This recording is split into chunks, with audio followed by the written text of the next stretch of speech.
아직도 혈압약 먹으면 고혈압이 치료된다고 생각하고 계신가요? 안녕하세요 여러분. 오늘은 정말 중요한 이야기를 해드리려고 합니다. 바로 우리가 흔히 알고 있는 상식과는 완전히 다른 의사들이 먼저 말하지 않는 심장마비와 뇌졸중 예방의 진짜 비밀에 대해서 말입니다. 많은 분들이 고혈압이나 당뇨, 고지혈증 진단을 받으시면 약을 처방받고 이제 치료받고 있으니까 안심이다 이렇게 생각하십니다. 하지만 정말 놀라운 사실을 알려드릴게요. 그 약들은 치료가 아니라 단순히 합병증을 미루는 임시방편일 뿐입니다. 마치 물이 새는 파이프에 테이프만 붙여놓고 수리했다고 말하는 것과 같은 거죠. 혈압약을 예로 들어볼게요. 혈압이 높다는 것은 심장이 혈액을 온몸에 보내기 위해 더 세게 짜야 한다는 뜻입니다. 왜 그럴까요? 바로 혈관이 좁아져 있기 때문입니다. 마치 호스에 무언가 막힌 것처럼 말이죠. 그런데 우리는 호스를 뚫는 대신 펌프의 압력만 인위적으로 낮추고 있는 겁니다. 특히 심장혈관은 대동맥에서 바로 갈라져 나오는 첫 번째 혈관인데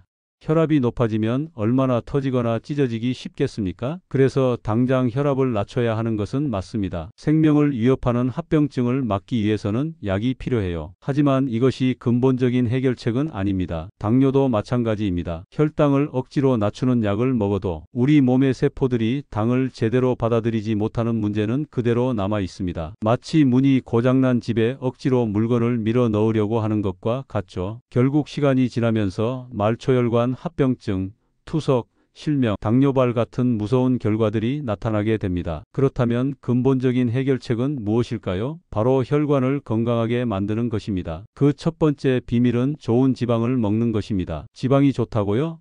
놀라셨죠? 하지만 지방도 종류가 있습니다. 마치 사람도 좋은 사람과 나쁜 사람이 있는 것처럼 말이에요. 혈관을 막는 나쁜 지방이 있는 반면 혈관을 깨끗하게 만드는 좋은 지방도 있습니다. 가장 대표적인 좋은 지방이 바로 오메가3가 풍부한 들기름입니다. 우리 조상들이 오래전부터 먹어온 들깨에서 나오는 기름이죠. 들기름은 혈관 염증을 줄이고 혈관을 부드럽게 만드는 특별한 능력이 있습니다. 하지만 주의할 점이 있어요. 들기름은 짜낸 지 한 달 이내에 드셔야 합니다. 왜냐하면 좋은 성분이 공기 중에서 쉽게 변질되기 때문이에요. 통들깨를 드시는 것도 좋습니다. 설탕 뿌린 들깨 한 관은 안 되고요.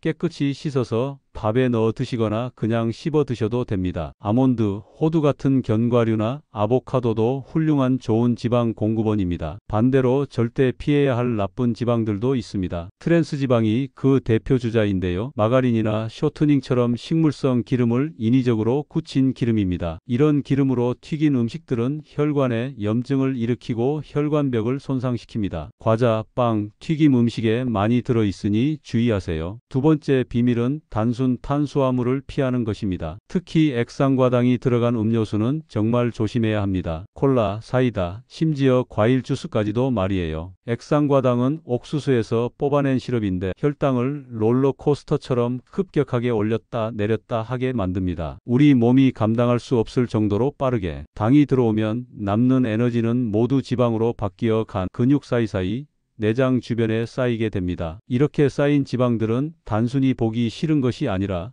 실제로 혈관 건강을 해치는 주범이 됩니다. 지방세포도 살아있는 세포이기 때문에 혈액 공급이 필요해요. 지방이 늘어날 때마다 혈관도 더 많이 더 길게 만들어져야 합니다. 그러면 심장은 더 넓은 지역에 혈액을 보내기 위해 더 높은 압력으로 펌프질을 해야 하죠. 결국 혈압이 올라가는 악순환이 반복됩니다. 대신 현미, 통밀처럼 도정을 덜한 복합 탄수화물을 드세요. 이런 음식들은 천천히 소화되면서 혈당을 서서히 올려주기 때문에 우리 몸이 충분히 대처할 수 있습니다. 세 번째 비밀은 운동입니다. 하지만 여기서 중요한 오해를 풀어드릴게요. 운동을 칼로리 소모 수단으로만 생각하시면 안 됩니다. 30분 빨리 뛰어야 밥 한 공기 칼로리가 나온다고 하면 누가 운동을 하려고 하겠어요? 운동의 진짜 효과는 따로 있습니다. 온몸 구석구석까지 신선한 혈액을 보내주는 것, 마치 집 전체를 대청소하는 것과 같습니다. 운동을 하면 말초혈관까지 혈액이 활발하게 순환되면서 혈관벽에 쌓인 노폐물들이 씻겨 나갑니다. 또한 혈관이 확장되면서 유연성도 좋아지죠. 특별한 운동을 할 필요도 없습니다. 계단 오르내리기만 해도 충분해요. 엘리베이터 대신 계단을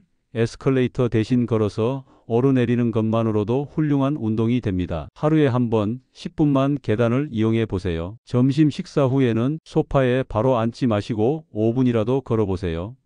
혈당이 급격히 올라가는 것을 막을 수 있습니다. 이제 정말 무서운 이야기를 해드려야겠습니다. 바로 심근경색의 초기 증상들입니다. 요즘 30대, 40대 심근경색 환자들이 정말 많아지고 있어요. 예전에는 50대 이후에나 걱정했는데 지금은 연령대가 계속 낮아지고 있습니다. 심근경색의 가장 대표적인 증상은 가슴 통증입니다. 하지만 가슴이 좀 아프네 정도가 아니라 코끼리가 가슴을 짓누르는 것 같거나 가슴이 찢어지는 것 같은 극심한 통증입니다. 하지만 더 위험한 것은 전형적이지 않은 증상들입니다. 체한 것 같다고 느끼는 경우가 의외로 많아요. 명치 부분이 답답하고 체한 것 같아서 소화제를 먹고 참다가 뒤늦게 병원에 오시는 분들이 계세요. 특히 고혈압, 당뇨, 고지혈증이 있으시거나 가족력이 있으신 분들은 체한 것 같은 증상도 심장 문제를 의심해 봐야 합니다. 왼쪽 팔이나 턱 쪽으로 통증이 퍼지는 방사통, 갑작스러운 호흡곤란, 이유 없는 극심한 피로감도 심근경색의 신호일 수 있습니다. 또한 하지부종,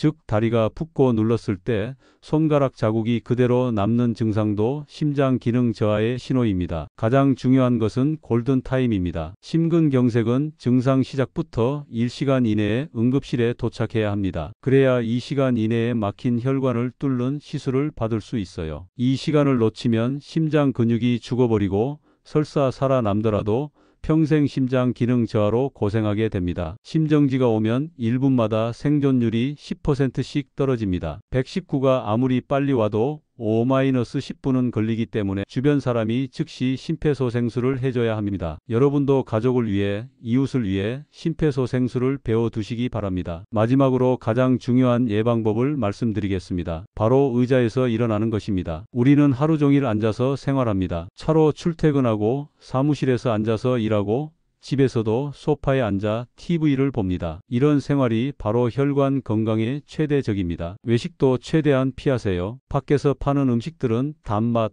짠맛을 강하게 내기 위해 설탕과 소금을 많이 넣습니다. 또한 가공식품들도 트랜스지방과 액상과당이 많이 들어있어요. 대신 집에서 현미밥에 초록색 채소를 6-7접시 정도 넉넉히 드시고 들기름으로 나물을 무쳐 드세요. 고기를 드실 때는 삼겹살보다는 앞다리살이나 뒷다리살처럼 지방이 적은 부위를 선택하시고 2+나 1등급보다는 3등급 고기가 오히려 건강에 좋습니다. 여러분 기억하세요. 약은 임시방편일 뿐입니다. 진짜 치료는 생활 습관을 바꾸는 것에서 시작됩니다. 좋은 지방을 먹고 나쁜 탄수화물을 피하고 매일 조금씩이라도 움직이세요. 여러분의 혈관은 분명히 젊어질 수 있습니다. 오늘부터 작은 변화 하나씩 시작해 보세요. 엘리베이터 대신 계단을, 음료수 대신 물을, 과자 대신 견과류를 선택하시는 겁니다. 여러분의 건강한 혈관이 여러분의 생명을 지켜줄 거예요. 영상이 도움이 되셨다면 구독, 좋아요 꼭 부탁드립니다.